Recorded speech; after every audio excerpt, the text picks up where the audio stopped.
The rain that night didn't just fall, it wept.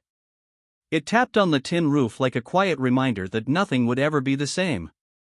Arjun sat on the floor of their one-room house, soaked to the bone, staring at the wooden shelf where his father had always kept a small blue tin box. That box had once held their family's savings. Now, it was gone, just like his father. His mother sat in the corner, silent. His younger sister Asha slept, unaware of how the world had shifted. Arjun slowly opened his father's old wallet, cracked, worn, and nearly empty. Inside were 3 coins and a faded picture of the family from happier times.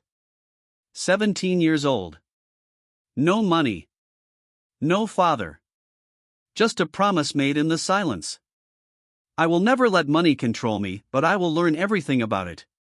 Desperation has a way of maturing a person overnight.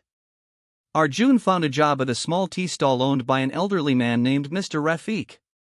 The job was humble, washing cups, serving customers, wiping tables, but it was honest. Every evening, as they packed up the stall, Mr. Rafiq shared stories from his past. Once a successful businessman, he'd lost everything in a financial crisis. But unlike others who had given up, he chose to start again, selling tea with the same pride he once had in his office suit. Money is like fire, Mr. Rafiq said one night.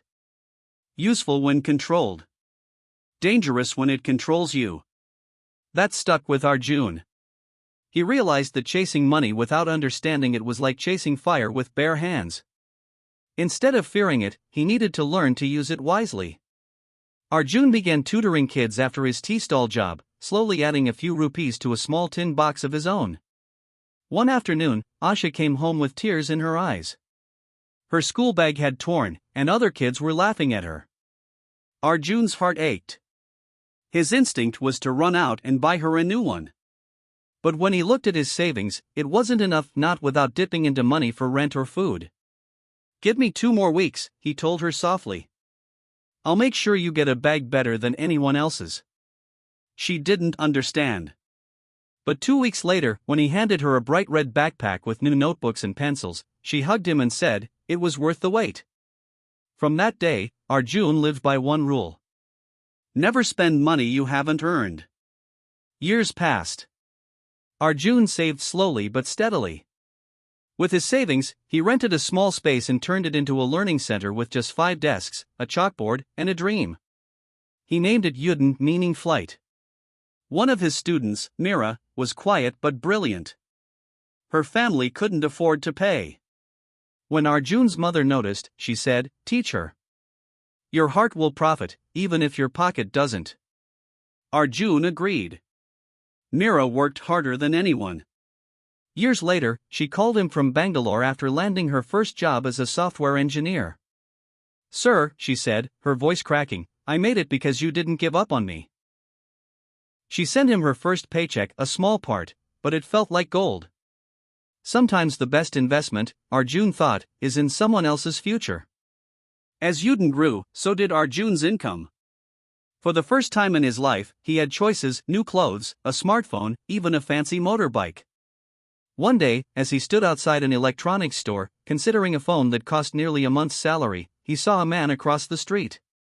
The man held his child's hand and counted coins to buy a packet of milk. Arjun froze. He turned away from the store and walked home. That night, he drew a line down a notebook page and wrote 2 words, needs on the left and wants on the right. He listed things like medicine, books, rent, and food under needs. Under wants, he wrote luxury watch, motorbike, and designer clothes. He crossed out every single want. Wealth isn't measured by what you buy, he realized, but by what you can live without. By 30, Arjun was no longer just a teacher, he was a leader. Yudin had expanded to 3 centers, helping hundreds of students. His staff respected him, his community trusted him. Yet, he never forgot where he started. One day, Ravi, one of his longtime employees, came into his office, eyes red, hands shaking. "My daughter, she needs surgery."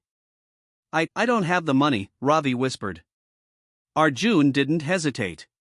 He wrote a check, slid it across the table, and placed a reassuring hand on Ravi's shoulder. "Don't worry," he said. "Let your hard work take care of your family now." That night, Arjun sat beneath the stars, remembering his father's empty wallet and the promise he had made. He had learned something powerful. Money multiplies who you are. If you're kind, it builds. If you're greedy, it breaks. Choose who you want to be. Years later, Arjun stood on stage at a university, facing a hall full of young, curious faces. "I was once where you are," he said, "but poorer and more scared. I thought money would fix everything. It didn't. What fixed me was learning what money actually is." He looked around the silent hall and said, clear and slow, "5 lessons changed my life. Money is a tool, not a master. Earn before you spend. Invest in what grows. Know your needs from your wants. Let money build, not break." The applause that followed wasn't just for his success. It was for the story of a boy who had nothing but a promise and who turned that promise into a purpose. And that, more than anything, is what makes a man truly rich.